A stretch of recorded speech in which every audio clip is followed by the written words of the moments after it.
हाय दोस्तों, math study with Amar sir के YouTube channel पर आप सभी का स्वागत है। जैसा कि आप थंबनेल से पता चल चुका होगा कि आज का वीडियो बहुत ही महत्वपूर्ण टॉपिक पे होने वाला है, जो कि बोर्ड एग्ज़ाम के लिए अति महत्वपूर्ण क्वेश्चन है। जो क्वेश्चन क्या है कि सिद्ध करें कि √2 एक अपरिमेय संख्या है। आपके क्वेश्चन पेपर में यह क्वेश्चन छपने ही वाला है और छपेगा ही, इसीलिए चलिए इसके बारे में जानते हैं।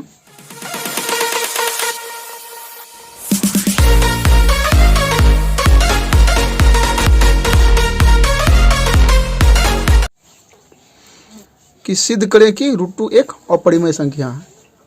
तो सिद्ध करने के लिए सबसे पहले हल लिखेंगे, और आप जानते भी हैं कि √2 क्या है, कैसा संख्या है, अपरिमेय संख्या ही है। उसको दिखाना है, उसको सिद्ध करके दिखाना है। तो इसको कैसे सिद्ध करेंगे? तो मान लेते हैं, क्या करते हैं, माना कि √2 एक परिमेय संख्या है, परिमेय संख्या है। हमको सिद्ध करना है √2 एक अपरिमेय संख्या है। क्या सिद्ध करना है? √2 एक अपरिमेय संख्या है। लेकिन हमने क्या मान लिया कि √2 एक परिमेय संख्या है। हमने मान लिया कि √2 एक परिमेय संख्या है, अर्थात अपरिमेय को हमने क्या मान लिया? परिमेय। क्वेश्चन कह रहा है सिद्ध करने के लिए कि √2 एक अपरिमेय संख्या है, लेकिन हम उसका उल्टा मान रहे हैं कि नहीं, √2 एक क्या है? परिमेय संख्या है। यदि हम √2 एक परिमेय संख्या मानेंगे तो आगे चल के कहीं ना कहीं वो गलत हो जाएगा कि वास्तव में √2 क्या है? एक अपरिमेय संख्या है। अपरिमेय संख्या को हम जबरदस्ती करें, नहीं √2 क्या है, हम मान लेते हैं कि नहीं √2 एक परिमेय संख्या है, तो आगे जो उसका सॉल्यूशन करेंगे वो तो गलत निकलेगा। परिणाम क्या निकलेगा?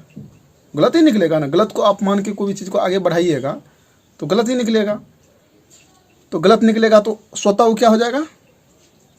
बाद में उसका निष्कर्ष स्वतः क्या निकल जाएगा कि नहीं, यह उसको मान रहे हैं √2 एक परिमेय संख्या, लेकिन वो परिमेय संख्या सिद्ध नहीं हो रहा है, जिसका मतलब क्या है, वो अपरिमेय ही है। तो उसी बेसिस पे मतलब उसको नेगेटिव वे में लेके उसको आगे बढ़ते हैं। तो क्या लिखे दोस्तों कि माना कि √2 एक परिमेय संख्या है। तो परिमेय संख्या मान लिए, तो परिमेय संख्या क्या होता है? परिमेय संख्या का फॉर्म क्या होता है? तो p/q के रूप में होता है। तो लिख दिया √2 बराबर क्या?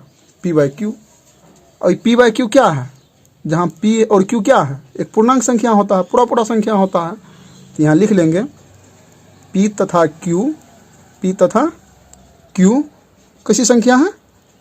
तो पूर्णांक संख्या। क्या है? पूर्णांक संख्या है।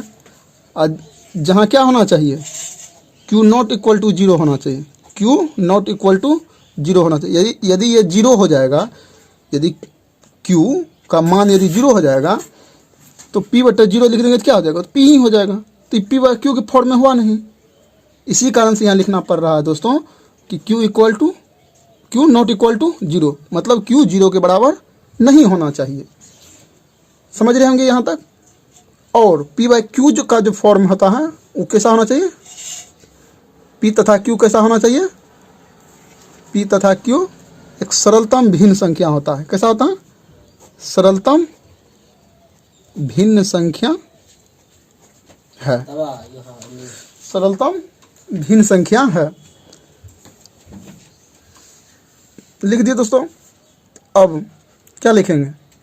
√2 बराबर है क्या? p/q के फॉर्म में।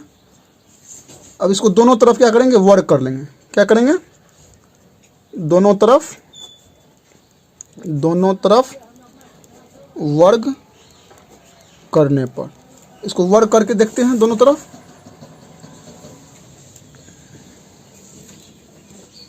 दोनों तरफ वर्ग करेंगे तो √2 का वर्ग क्या करेंगे? √2 को होल स्क्वायर हो जाएगा और p/q का होल स्क्वायर हो जाएगा। वर्ग कर दिए।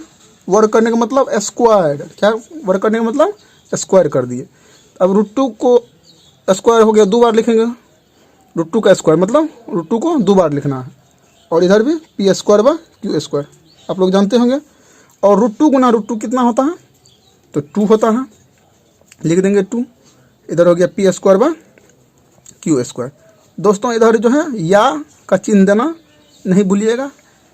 यदि या का चिन्ह नहीं देते हैं तो एग्जामिनर को, चेक करने वाले को एक मौका मिल जाएगा और आपका नंबर कुछ ना कुछ काट लेगा। इसी कारण से इधर से या का भी चिन्ह देना है, या तो आपको या लिखना है या इस तरह का सिंबल देना है, ठीक है।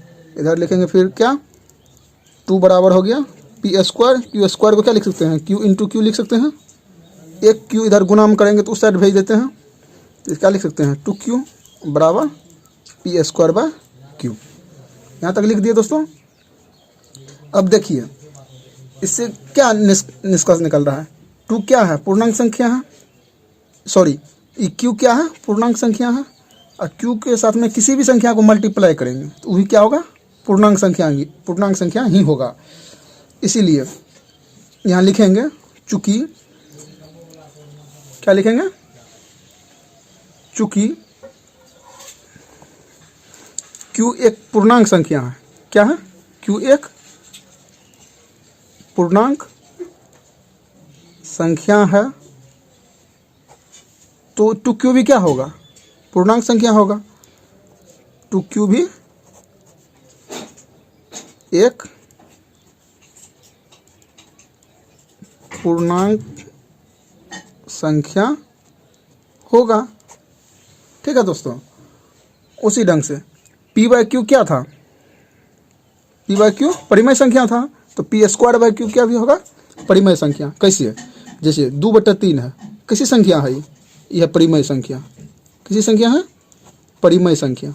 तो 2 का स्क्वायर भी करेंगे तो 4/3 भी क्या होगा, परिमेय संख्या ही होगा, ठीक है दोस्तों। तो उसी तरह यहाँ है p/q माने थे परिमेय संख्या, तो p²/q भी क्या होगा, परिमेय संख्या। यहाँ लिख देंगे फॉर्म में, चूंकि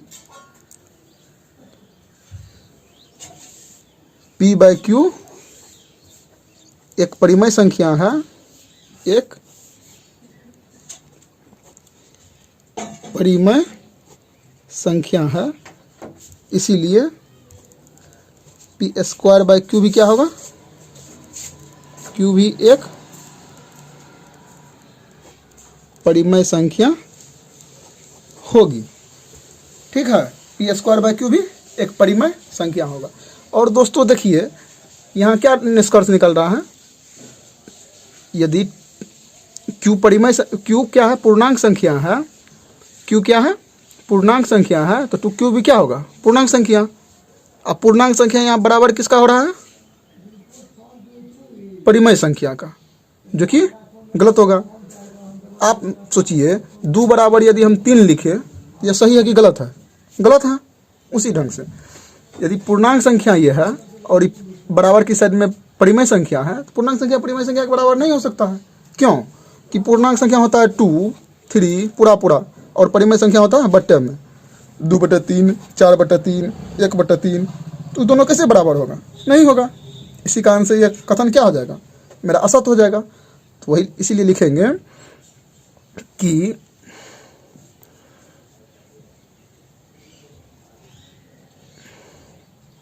अर्थात क्या लिखेंगे, अर्थात पूर्णांक संख्या नॉट इक्वल टू परिमेय संख्या। पूर्णांक संख्या जो है परिमेय संख्या के बराबर नहीं हो सकती है। आप इस ढंग से भी लिख सकते हैं, या सिंबल की तरह भी आप लिख सकते हैं। क्या लिख सकते हैं लैंग्वेज में, पूर्णांक संख्या परिमेय संख्या के बराबर नहीं हो सकते। अतः हमारा मानना जो था, क्या था, हमारा मानना गलत है या असत्य है। हमारा मानना क्या है, असत्य है। इसीलिए क्या हो जाएगा, √2 एक अपरिमेय संख्या।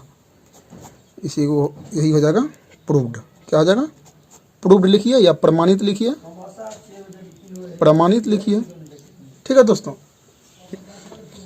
यदि आप लोगों को वीडियो पसंद आएगा तो वीडियो को लाइक कीजिएगा, चैनल को सब्सक्राइब कीजिएगा और बेल आइकन प्रेस कर लीजिएगा ताकि नया वीडियो आप लोगों तक पहुंचता रहे। धन्यवाद, मिलते हैं अगली वीडियो।